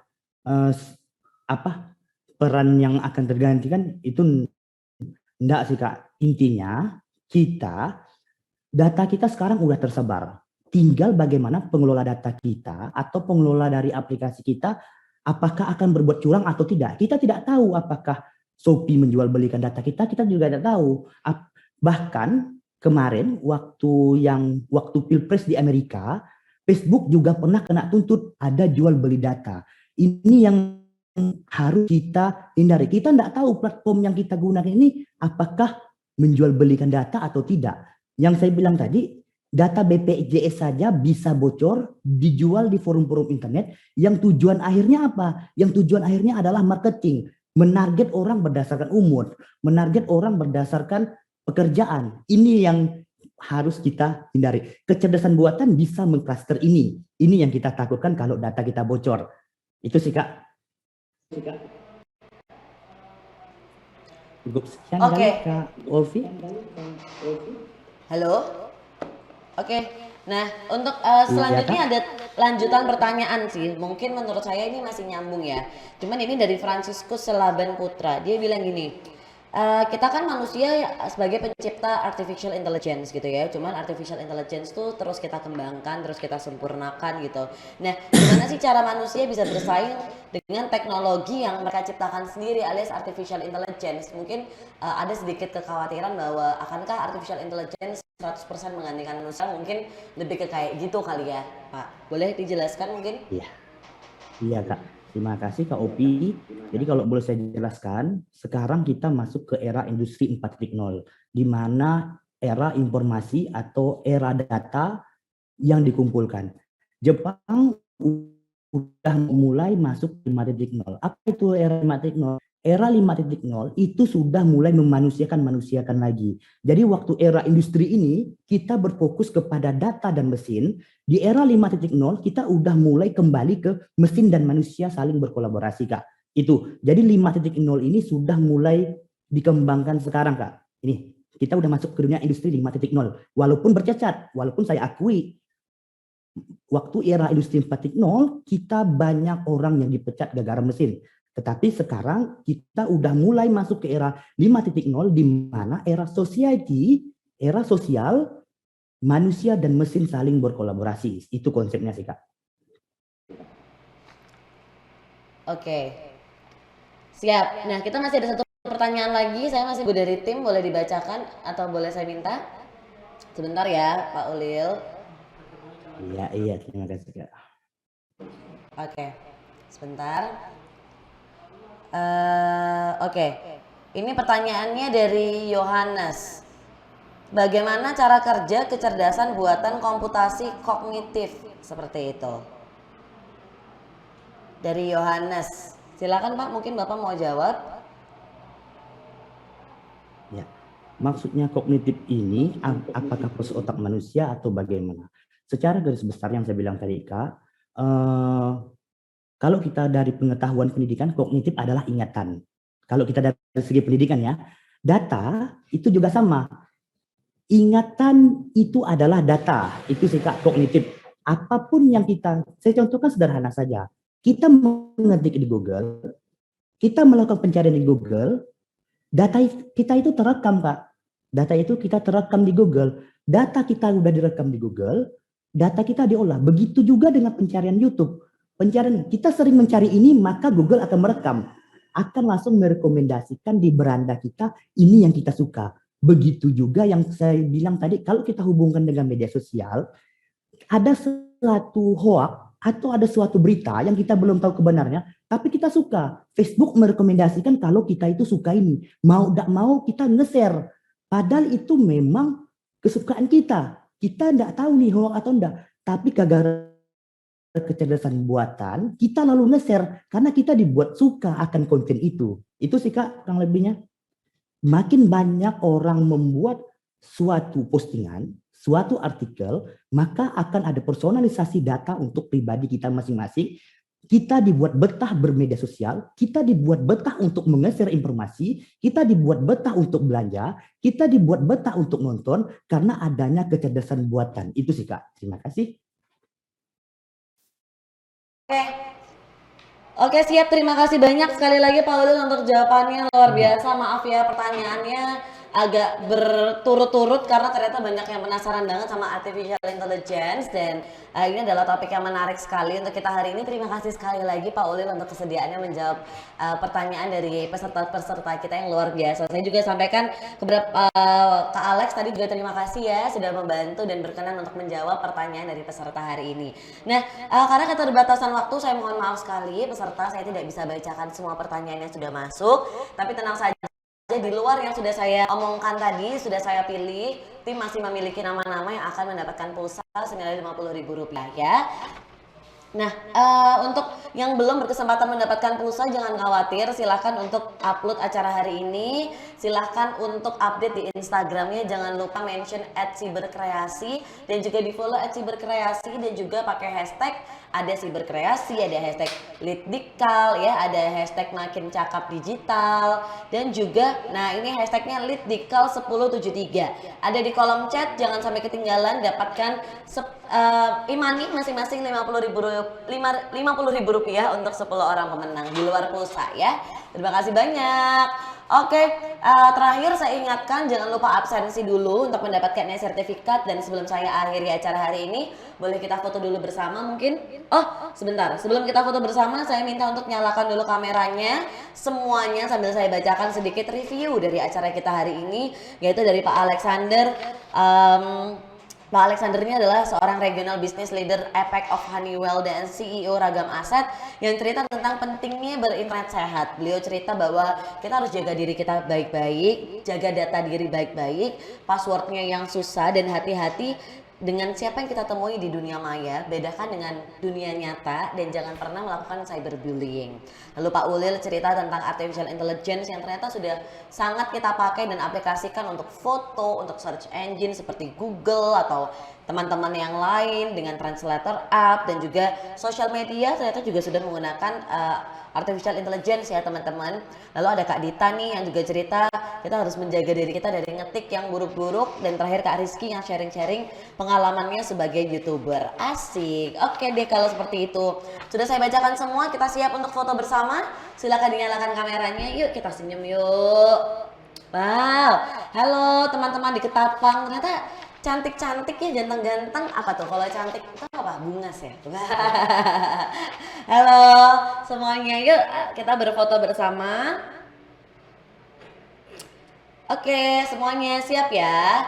3, 2, 1. Oke, next berikutnya kita foto lagi. Dinyalakan semua kameranya. Ada Kak Rian Dwi Agustu belum dinyalakan, Kak Rahmita, Aditya Maulana, Meta, Vivi Roshida, ada Rahmita. Yuk dinyalakan dulu yuk kameranya. Oke, nah sekarang kita fotonya pakai jempol yuk. Gimana? Kita pakai jempol ya. Biar semangat nih kita sebelum makan siang. Yuk, foto pakai jempol, mantap. Oke, nggak apa-apa kameranya nggak jelas, it's okay. Senyum, 3, 2, 1. Terima kasih, satu kali lagi, yuk.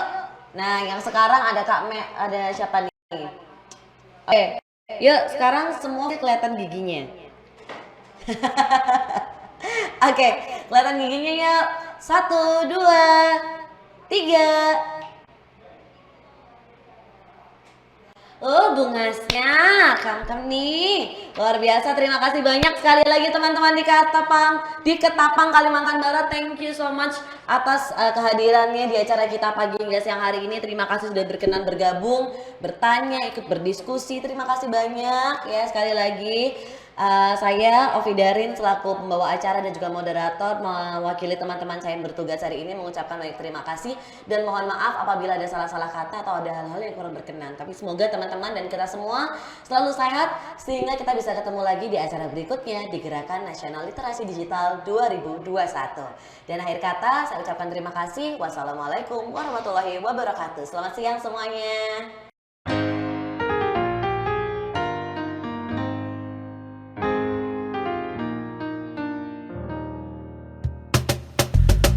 Tolong aku melolong, baca sosmed bikin aku bengong.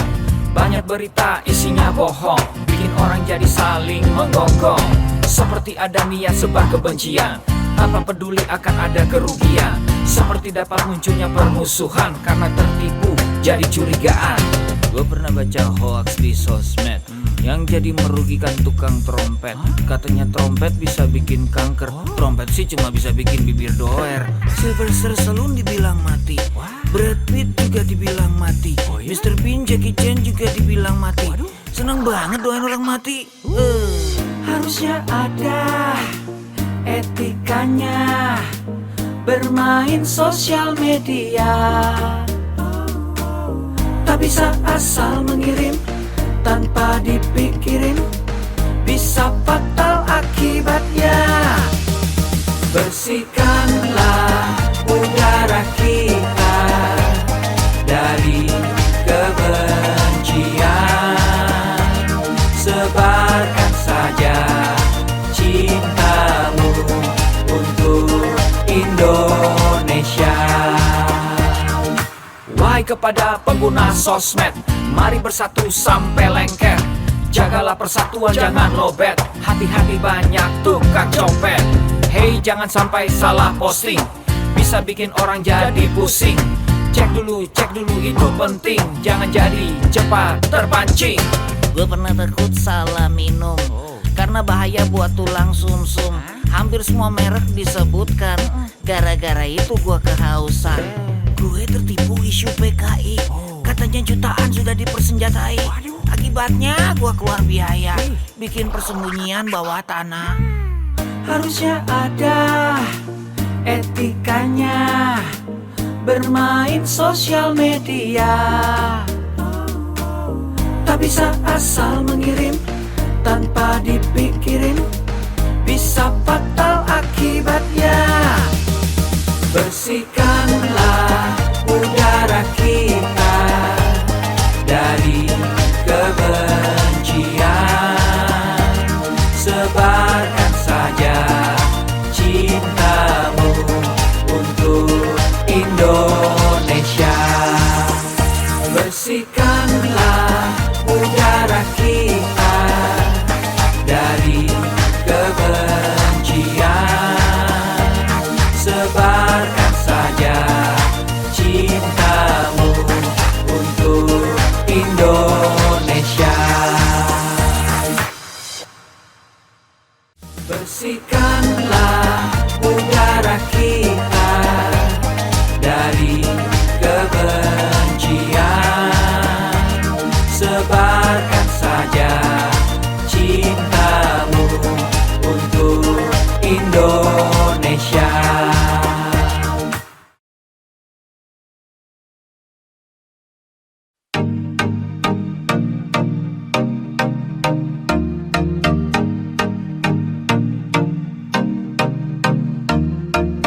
Cek dulu, cek dulu. Cek dulu, cek dulu. Yo, kini saatnya kita harus tambah pintar. Jangan jadi orang yang mudah sebar-sebar, karena belum tentu itu berita benar. Kalau nggak ngerti, ayo belajar. Mulailah curiga jika sudah suruh-suruh. Sebarkanlah, hey, tunggu dulu. Periksalah kalimat, kok banyak tanda seru. Banyak huruf besar, mata gue jadi ngilu. Coba dicari beritanya dulu, mendingan begitu daripada keliru. Apa untungnya sebar kabar palsu, daripada nanti kamu yang malu. Cek dulu, daripada nanti kamu yang malu. Cek dulu, siapa tahu hoax. Yup. Hello.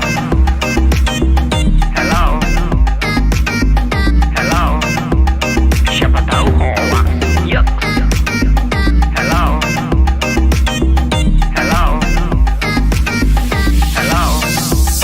Siapa tahu hoax. Hoax itu konten yang negatif, tujuannya itu ya provokatif. Paling cocok buat orang yang sensitif. Kalau ke gue ya gak efektif, tapi semua suka yang positif. Misalnya video yang inspiratif, meme yang lucu, itu juga sih positif, kreatif dan produktif. Coba dicari beritanya dulu, mendingan begitu daripada keliru. Apa untungnya sebar kabar palsu, daripada nanti kamu yang malu. Cek dulu, daripada nanti kamu yang malu. Cek dulu, siapa tahu hoax.